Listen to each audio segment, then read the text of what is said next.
soy miembro de la Dirección Federal de Izquierda Unida, profesor en la Universidad Complutense de Madrid y economista. Muy bien. Carlos, comencemos un poco por la actualidad y una pregunta que en estos momentos es inevitable. ¿Qué pensaste al conocer la absolución, tu absolución y la de Celia Mayer en el caso del Open Madrid de tenis y que el PP haya sido condenado por actuar de mala fe contra ti y contra Celia? En primer lugar, satisfacción, porque han sido 5 años de persecución judicial por parte del Partido Popular, sin base alguna, sin fundamento, sin apoyo siquiera de la Fiscalía, y que al menos hayan sido condenados por temeridad y por mala fe a pagar las costas, además de recogerse en la sentencia que actuamos como debería hacerlo cualquier responsable de dinero público, pues es una satisfacción. Al mismo tiempo también es doloroso pensar que incluso ganando perdemos, quienes somos perseguidos, en este caso por la caverna mediática alentada por el Partido Popular y bueno, pues es una pena que haya ocurrido incluso de esa manera tan tarde.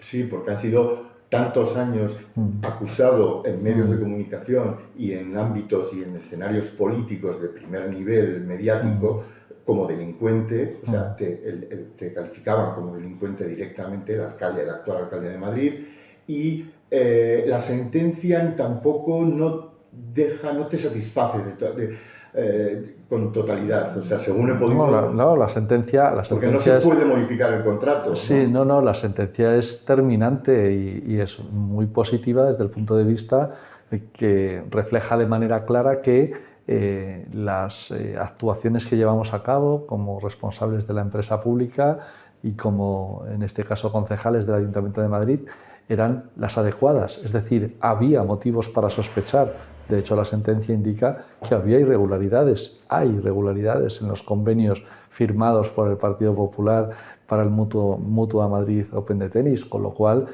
nos da totalmente la razón.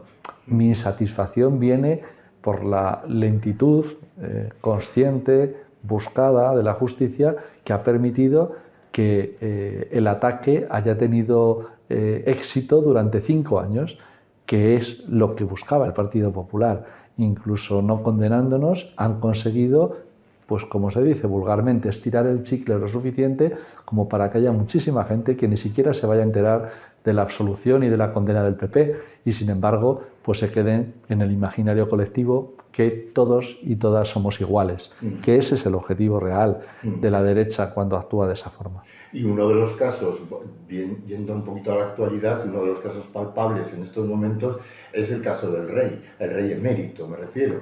El rey emérito, con unos indicios y unas investigaciones judiciales, en este caso de la Fiscalía Española, respecto a sus negocios y a sus idas y venidas en el mundo privado, en donde se evidencian muchas irregularidades que deberían de pasar por la justicia. Sin embargo, acaba de llegar, ha estado ahora mismo de visita, entre comillas, público-privada en España, y ha habido loas incluso al rey, incluso ataques a aquellos que han criticado. El intento durante todo este tiempo ha sido, no solo en nuestro caso, en el caso de Celia y el mío, sino en general intentar esparcir esa idea de que, bueno, después de todo, pues del rey abajo todo el mundo es corrupto.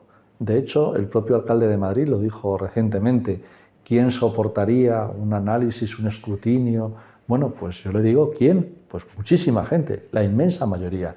La inmensa mayoría de la gente no es delincuente fiscal, no blanquea capitales, no es corrupta. Eso le ocurre a la mayoría de la gente. Y una minoría, entre los cuales parece que se encuentra el entorno del alcalde de Madrid y otros tantos personas del Partido Popular, pues sí que actúan de esa manera. ¿Por qué les interesa esparcir esa idea de que todos y todas somos iguales? Bueno, pues para justificar sus malas prácticas, su incapacidad de sustraerse de ser amigos de lo ajeno. El rey emérito, y me temo que el actual, porque es beneficiario de los fondos que expolió su padre, bueno, pues han seguido esa hacendada práctica de, de intentar bueno, pues en primer lugar ocultar la propiedad de bueno, pues fundaciones, vehículos fiscales organizados al efecto en paraísos o guaridas fiscales, de manera que bueno, pues se consideran diferentes, se consideran de otra clase, seguramente lo son. Y el problema que todo este tipo de actuaciones lo que muestra de forma clara es que decías, la Fiscalía ha investigado, la Fiscalía Española no ha investigado nada. Lo que hemos sabido, lo hemos sabido por algunas investigaciones de la Fiscalía Suiza y por medios de comunicación extranjeros, porque desde luego la Fiscalía lo que ha hecho ha sido ver de qué manera conseguía que pasase el tiempo para que prescribieran los delitos que no estaban prescritos y para considerar inmune ante los otros delitos pues al rey emérito. Por lo tanto, poquita confianza en este caso a quienes se dedican a amparar a que determinadas personas de las élites, el rey el primero, pues puedan cometer delitos. ¿Qué supondría en esta situación de debilidad manifiesta por parte de la monarquía española, qué supondría ahora abrir un debate, por lo menos abrir un debate social a nivel de todo el país respecto a la posibilidad de lo que significaría fundar o refundar la Tercera República en España? Yo creo que es evidente que el problema de la monarquía no está en la corrupción. Quiero decir, bueno, los Borbones, como bien sabe todo el mundo que haya leído algo de historia de este país, son bastante amigos de lo ajeno. Y bueno, pues está claro que a lo largo de la historia han caído frecuentemente en este tipo de tramas corruptas y esto no es una novedad con Juan Carlos I. Pero el problema de la monarquía va más allá de lo sanas u honradas que sean las personas que la encarnen. Pero es que además es que estos roban, además. Pero en cualquier caso yo creo que el debate no lo pueden parar. El que no se pregunte por parte del Instituto Nacional de Estadística acerca de la salud de la monarquía y de qué tipo de jefatura del Estado querría la gente, no quiere decir que eso no lo tenga muy clara la gente, incluso aunque en los medios de comunicación de masas no sea algo bueno, pues que interese que se hable, ¿no? Por lo tanto, el debate existe. Lo que ocurre es que no habrá solución hasta que, fundamentalmente, bueno, pues el Partido Socialista opte por, de verdad, actuar como sus bases querrían. Yo estoy seguro que la inmensa mayoría de la gente que vota al Partido Socialista, bueno, pues no solo tiene raíces republicanas y reminiscencias republicanas, es que seguramente piensa que a la jefatura del Estado hay que elegirla con votos y no, en este caso, pues por herencia. Por lo tanto, la pelota está en el tejado ni siquiera de los Borbones, la pelota está en el tejado del Partido Socialista.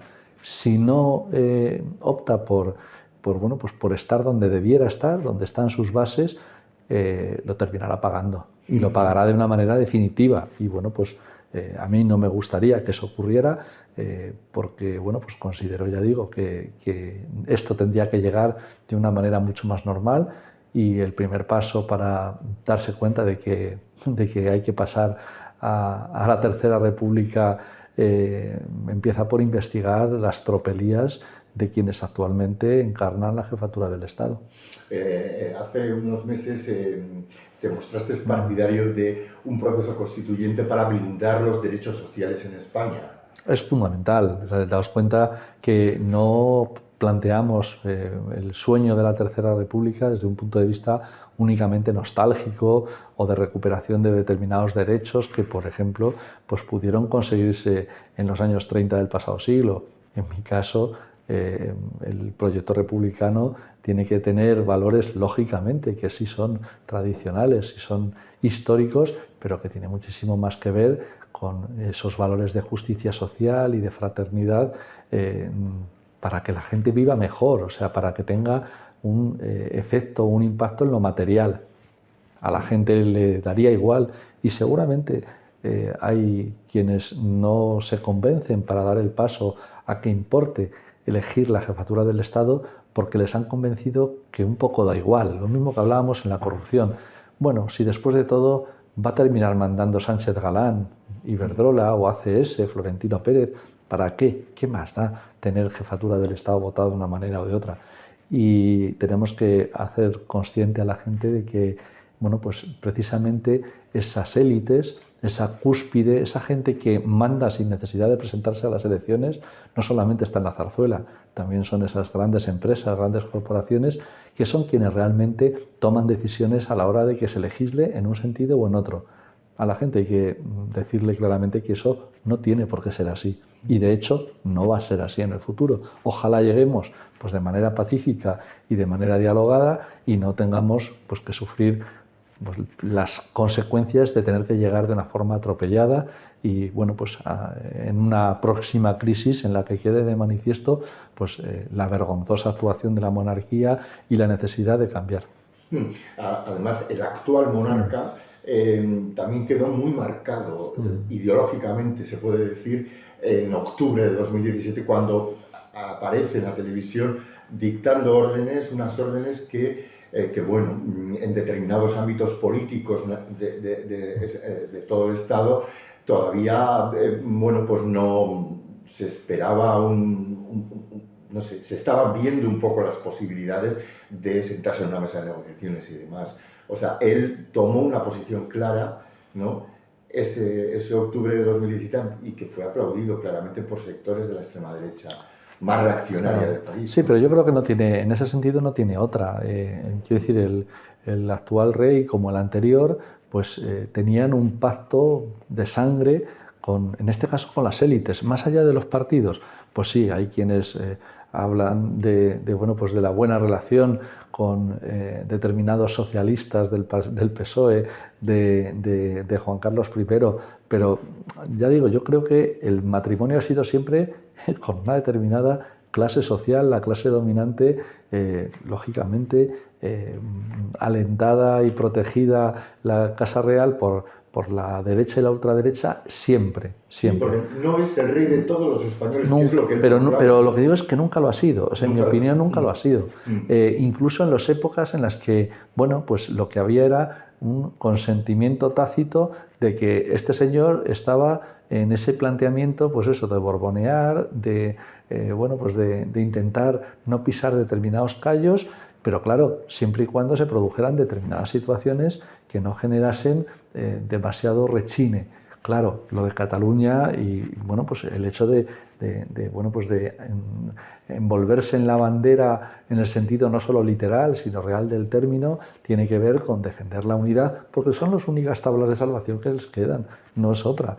Entonces, bueno, pues es evidente que para mí un análisis bueno, pues con cierta base, jamás podría decir que el padre del actual rey pues fue el rey de todos y de todas, pues este ha tenido ya que quitarse la careta, pero no más que quitarse la careta. Oye, cambiando un poco de tema, ¿cómo ves la actual salud política del gobierno de coalición en función un poco de las variables económicas que se están empezando a manejar con la crisis de Ucrania, con el alza de los precios de la energía, los precios de los alimentos han subido también, la inflación se ha disparado? ¿Cómo ves y cómo están lidiando todo este temporal, esta tormenta perfecta que les está sacudiendo? No, desde luego las circunstancias que ha tenido que abordar el gobierno de coalición pues de 2020, pues a nadie se le escapa que han sido bueno, pues parecidas a esa tormenta perfecta que indicabas en tu pregunta. Sin embargo, yo en la parte en la que soy optimista es en la capacidad que tiene y tendría el gobierno para cortocircuitar los elementos absolutamente letales para la clase trabajadora que en el momento actual suponen, por ejemplo, cosas como la subida de precios, la inflación. Es decir, está en manos del gobierno el poder solucionarlo y desgraciadamente pues nuestro socio, el socio mayoritario, el Partido Socialista, pues está ejerciendo en el ámbito económico pues un papel muy similar al que estaba yo criticando anteriormente con la monarquía.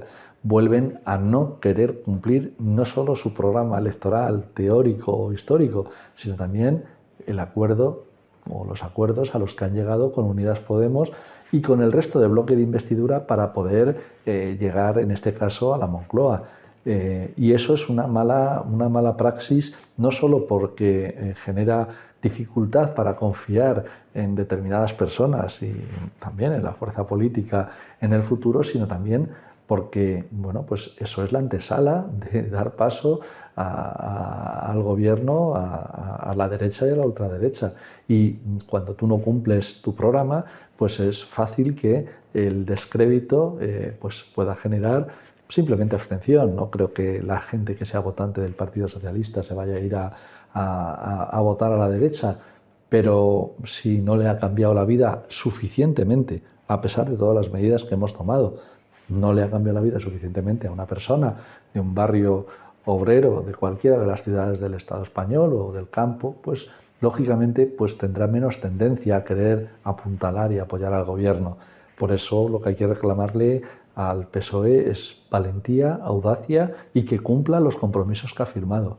Uno de los elementos revolucionarios, entre comillas, que se puso en marcha durante las primeras semanas de la pandemia y la angustia social que provocó fue el escudo social, fue una iniciativa que parte del lado de Izquierda Unida, Unidas Podemos, quiero decir, ¿no? de ese lado, y ha tenido unos frutos extraordinarios. Muy claros. Es que... Pero ¿no crees que falta un poco pedagogía a la hora de... Bueno, a ver, hay un tema que, o sea, yo me niego a considerar que el problema solo lo tengan los demás. Cuando un gobierno no es capaz con pues con el boletín oficial del Estado de llegar a la gente, en vez de pensar que la gente no nos escucha, pues además de la pedagogía y la forma de contarlo, yo creo que también hay que ver qué tipo de situación hace que se embarre el campo y que la gente no sea consciente de determinadas cosas. No es responsabilidad de la gente, pero sí que de la forma en la que se abordan determinados cumplimientos o incumplimientos de las acciones de gobierno. Yo creo que es evidente que la forma de abordar la crisis ha sido radicalmente diferente a la que utilizó Rodríguez Zapatero y Rajoy posteriormente en la crisis que se inició en 2007, pero radicalmente diferente. Y el hecho claro es que un impacto como el que ha sufrido la economía española y europea por mor del COVID, pues tendría que haber llegado pues prácticamente a un incremento de parados y paradas de casi 3 millones. Y esos son datos que hemos analizado economistas, pero que ha confirmado el Banco de España. La propia Comisión Europea ha defendido que la forma de actuar ha mantenido las rentas, ha impedido que muchísimas empresas cerraran y sobre todo ha protegido a la gente más vulnerable de este país. Y el escudo social ha tenido elementos adicionales, no solamente ha sido los ERTEs, han sido otros muchos elementos que han permitido precisamente que se protegiese a quienes ni siquiera tenían cotizado tiempo suficiente para poder beneficiarse de las ayudas sociales. Pero eso no debemos presumir de ello. Eso es así porque nosotras y nosotros tenemos ese tipo de planteamiento, lo defendimos en la crisis de 2007 y 2008. No nos hizo nadie ni puto caso, pero lo defendíamos entonces y lo defendemos ahora. La diferencia es que ahora, en este caso Unidas Podemos, pues está en el gobierno y ha podido arrancar ese tipo de medidas. ¿Qué ocurre? Como la subida del salario mínimo interprofesional, como protecciones ante cortes de suministro, ese tipo de cosas. Ahora, ¿es suficiente? No, no es suficiente. ¿Por qué? Pues porque quedarse en este caso a medio camino no deja y no debe evitar el ver lo que hemos avanzado. Pero la gente necesita pasar al otro lado del río. Y para pasar al otro lado del río hace falta completar determinadas cosas. Por ejemplo, determinados elementos de cortocircuitar la subida de los precios, que en este caso está claramente motivada en la existencia de un oligopolio eléctrico que está abusando de una manera inmisericordia de la ciudadanía. Bueno, pues ante eso hay que actuar. Y el Partido Socialista se está continuamente retrasando a día de hoy, después de que ya ha pasado casi 2 meses de la aprobación por parte en este caso, de la presentación ante la Comisión Europea de un mecanismo para limitar la subida del precio del gas y también de la electricidad, pues todavía no está en vigor. Se ha aprobado el Real Decreto, pero todavía el mecanismo no ha entrado en funcionamiento. Todos esos retrasos lo que hacen es generar hastío y desesperanza a mucha gente. Y eso es lo que hay que intentar evitar. Por eso hay que exigirle... Porque beneficia a la coalición de Claro, que está las tacitas por claro. La derecha lo que hace en este tipo de circunstancias es, porque hay hay descontento, es alentarlo, pero si tú no le dejas que tenga, diríamos, músculo para poder echarte encima ese tipo de protestas, pues lógicamente, quiero decir, está en manos del gobierno. El gobierno tiene la capacidad de cortocircuitar ese tipo de situaciones en cuanto a inflación, en cuanto a, a expolio del oligopolio eléctrico, que además afecta a otros muchos sectores, porque el hecho de que suban de manera disparatada los precios de la luz, como bien sabemos, pues afecta a los precios de otros muchísimos alimentos o de muchísimos productos y servicios que en principio no tendrían que haber incrementado sus valores como lo han hecho. Carlos, una de las cosas que a mí más me sorprende de un poco en general de lo que estás comentando es que tú acudes al diario de sesiones del Congreso de los Diputados en las preguntas parlamentarias semanales que hay y la labor pedagógica que en particular está realizando Yolanda Díaz al frente de su ministerio con las preguntas procedentes de la derecha es como nunca, yo creo que como nunca en la historia para quienes hemos seguido un poco ese diario de sesiones se ha realizado en lo que es la política parlamentaria. Y aún así, el mensaje, la pedagogía, o por lo menos los mensajeros que tienen que llevar eso, en este caso los medios de comunicación, a la sociedad, no terminan de poderlo explicar convenientemente, o no terminamos de... Bueno, pero yo creo que ahí, por eso yo no creo que falle la pedagogía, sino que pues decía mi abuela un dicho castellano que seguramente se me va a entender, no es solo predicar, también hay que dar trigo. Bueno, pues en este caso el trigo, y mucho se ha dado, hay que darlo de manera completa, hay que terminar ese tipo de actuaciones normativas, es fundamental. ¿Por qué? Pues porque si no, las enormes mejoras que se han producido, le digo, protegiendo, poniendo una red de seguridad para que muchísimas personas no perdieran el empleo, pero no solo eso, además consiguiendo que se esté cambiando el paradigma en cuanto al tipo de contratación que se realiza en este país.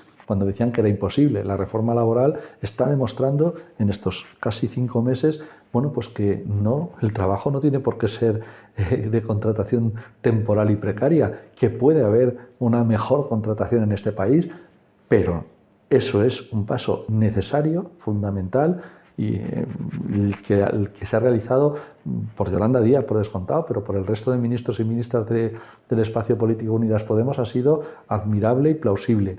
Pero si no rematamos, el problema es que puede vencer la intoxicación de la derecha. Es decir, si a los trabajadores y trabajadoras conseguimos que además de haber protegido su puesto de trabajo, tengan contratos indefinidos con menos precariedad y con subidas de salarios, podríamos decir que tendríamos el combo perfecto. Pero si no se corta la subida de los precios de la luz y los salarios suben muy por debajo de la inflación, pues la imagen que le quedará a muchísima gente será que no se han conseguido los objetivos. Y claro, esa desesperanza puede traducirse perfectamente en no participación en las elecciones. Por eso hay que rematar. No se puede solamente pasar el tiki-taka de los centrocampistas muy buenos y luego no rematar. No rematar, en efecto. Sí. Oye, precisamente como responsable de políticas económicas de Izquierda Unida, tú apuestas directamente por una política de más expansión del gasto público, incluso en esta situación. Claro. Se ha demostrado claramente que en el momento actual, no solamente por el tema de escudo social y por justicia con la gente más vulnerable, es que además es el motor más adecuado para que funcione la economía, un sistema económico, el capitalista, que es el que estamos gestionando, que en este caso, cuando si retiras el apoyo desde las administraciones públicas, pues nos hubiera costado salir más de una década del actual hoyo. Ahora estamos ya en fase de recuperar los niveles de riqueza previo, los niveles de empleo ya se han recuperado anteriormente al estallido de la pandemia y lo que ocurre es que hay otros retos que todavía no están abordados y son fundamentales. Eso que llamamos el sistema estatal de cuidados. Es fundamental acabar con una brecha de género que hace muchísimo daño por descontado a las compañeras. Eso por descontado, a las mujeres en primer lugar, pero es que además es dañino para la economía.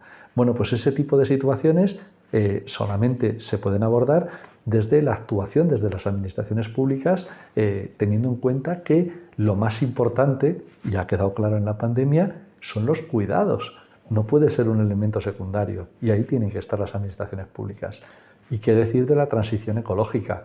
No tenemos más que un planeta. Es obvio, salvo algunos descerebrados que parece que se creen que es toda una invención y que, bueno, pues que no tiene ningún tipo de importancia lo que está generando el ser humano en lo que es el entorno en el que vivimos, hay que avanzar hacia tecnologías. Acabamos de recibir una noticia devastadora en la India, temperaturas perfecto. que han superado los 45 grados, han acabado con una cosecha entera de trigo y va a generar un déficit de ese grano en todo el planeta. Claro, la mayor posibilidad de tener entorno más seguro para las generaciones futuras y también para las presentes es precisamente que haya una acción decidida para resolver ese tipo de problemas, claro, porque hay muchas cosas que se pueden hacer y claro, eso requiere pues, de actuaciones públicas. El que piense que el lucro del corto plazo de las empresas privadas va a solucionar los retos más importantes de la humanidad va apañado. Por lo tanto, claro, somos defensores de esa actuación. Dos preguntas más y concluimos, sí. Carlos. Una de ellas, el tema de la reforma fiscal, es un tema eternamente pospuesto por parte del gobierno español desde la llegada de la democracia a este país. Bueno, te voy a hacer un matiz. Ha habido reformas fiscales. Todas han supuesto bofetadas en la cara para la gente más vulnerable. Bueno, o sea, que reforma, no, te entiendo lo que quería decir, sí, y opinamos lo mismo seguramente. La reforma fiscal necesaria se ha ido posponiendo. Se ha ido posponiendo eternamente. Hoy en día, uno de los elementos que Unidas Podemos puso sobre la mesa de las negociaciones del gobierno de coalición fue la reforma fiscal. El Partido Socialista ya ha dicho que eso no se toca. No, lo firmó que sí que se hacía. Lo que ocurre es que siempre ha buscado una excusa año tras año para bueno, pues no abordar ese tema y no en esta legislatura, también en la que no formamos parte del gobierno. Bueno, pues porque le tiemblan las piernas, le tiemblan las rodillitas en cuanto se trata de darle una mala noticia a esas grandes fortunas de nuestro país. Qué pena, ¿no? Porque se supone que un partido que tiene... ponerlo un poco a la altura de la Unión Europea, es equiparar. Evidentemente, mira, si estuviéramos hablando de nuestro programa de máximos, yo podría entender que le diera mucho nervio, diríamos, a la ministra de Hacienda el hecho de actuar como debiera. Pero no estamos hablando de nuestro programa de máximos, estamos hablando de lo que hemos acordado. Y lo que hemos acordado es llegar a la media de la Unión Europea y para eso simplemente estamos hablando de que donde hay que poner el cazo es en la puerta de las casas de quienes más tienen. No tenemos que ir a buscar eso a los barrios obreros. La recaudación adicional no la están dejando de ingresar las personas que ejercen el noble arte de la fontanería o de obreros de la construcción. No, por ahí no va la cosa. Donde está es en las grandes sociedades, en las estructuras complejas que están eludiendo el pago de impuestos de sociedades, entre otros. Y no solo. Hay actuaciones absolutamente ineludibles. Si no se hace, lo que ocurre es que no casa esa idea que parece que tiene el Partido Socialista de que hay que mantener la estabilidad presupuestaria. A mí no me preocupa demasiado la estabilidad presupuestaria, y me explico. Me preocupa muchísimo más que haya un 26% de población en riesgo de pobreza y exclusión. Eso me preocupa muchísimo más. Pero, lógicamente, para mantener la estabilidad presupuestaria, uno en principio tendría que mirar qué está haciendo con los ingresos fiscales. Cuando nosotros estamos de manera continua, crónica, recaudando mucho menos que la media de la eurozona, lógicamente eso obliga a una actuación. ¿Qué ha pasado durante estos últimos 12 años prácticamente? Bueno, básicamente desde que se inició la crisis de 2007. Bueno, pues la recaudación del impuesto sobre sociedades se ha desplomado. Estamos en la mitad, para que os hagáis una idea de lo que ocurría en ese momento al inicio de la crisis de 2007. Los beneficios se han recuperado, pero las empresas pagan la mitad. Pero por el camino tú y yo pagamos mucho más IVA y más IRPF.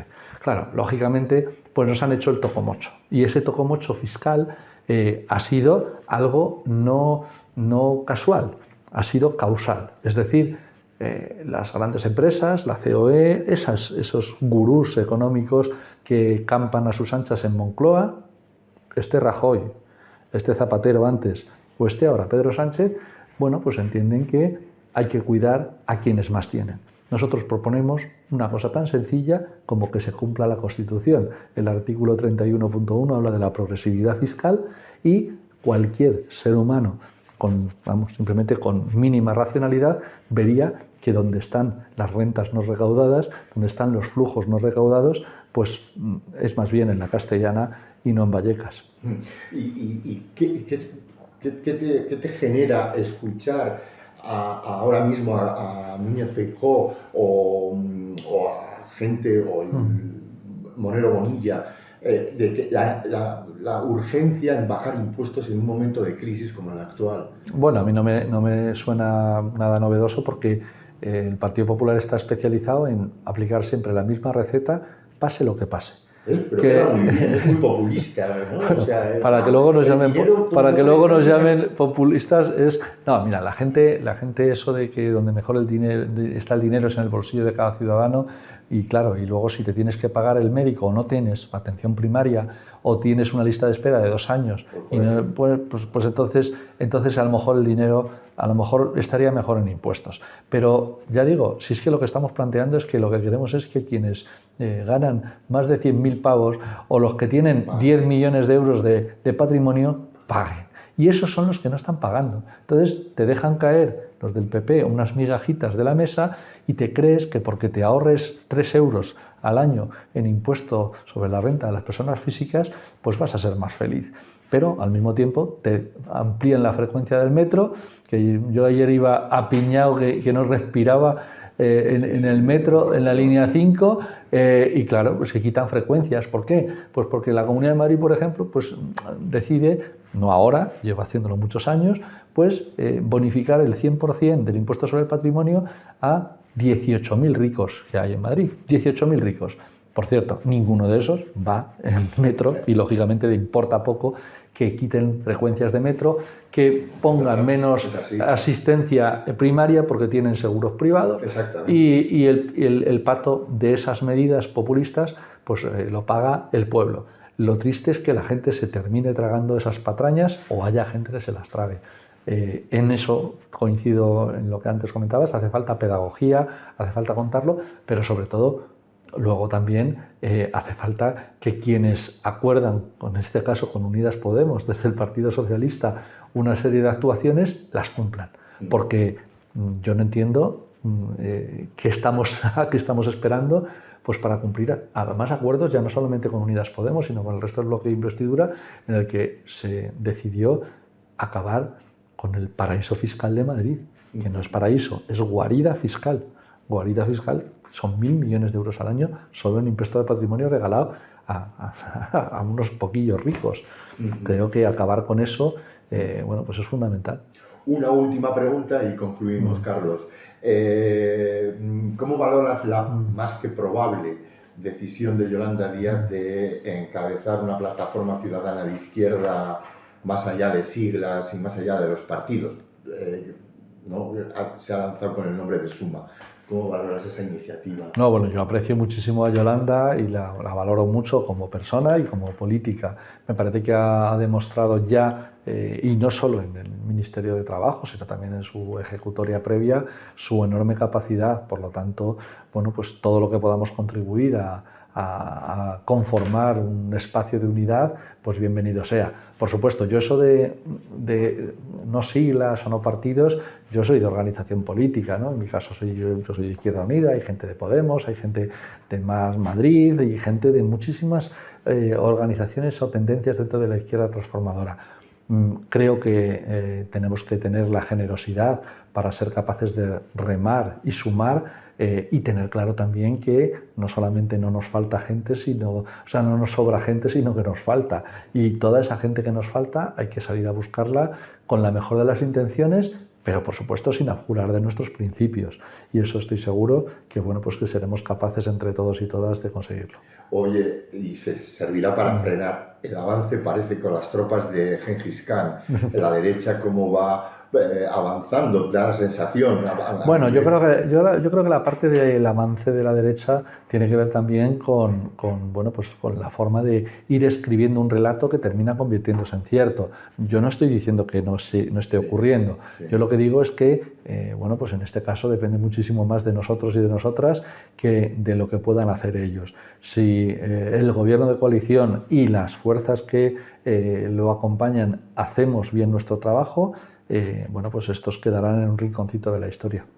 Muchísimas gracias, Carlos, por habernos atendido y que la República nos guíe hacia un mundo más justo y, sobre todo, donde los derechos humanos estén y los derechos sociales estén por encima de cualquier otro interés. Está claro que para nosotros eso es la República. La República es, además de los símbolos, que también, además del recuerdo, que también, sobre todo es futuro. Eso es.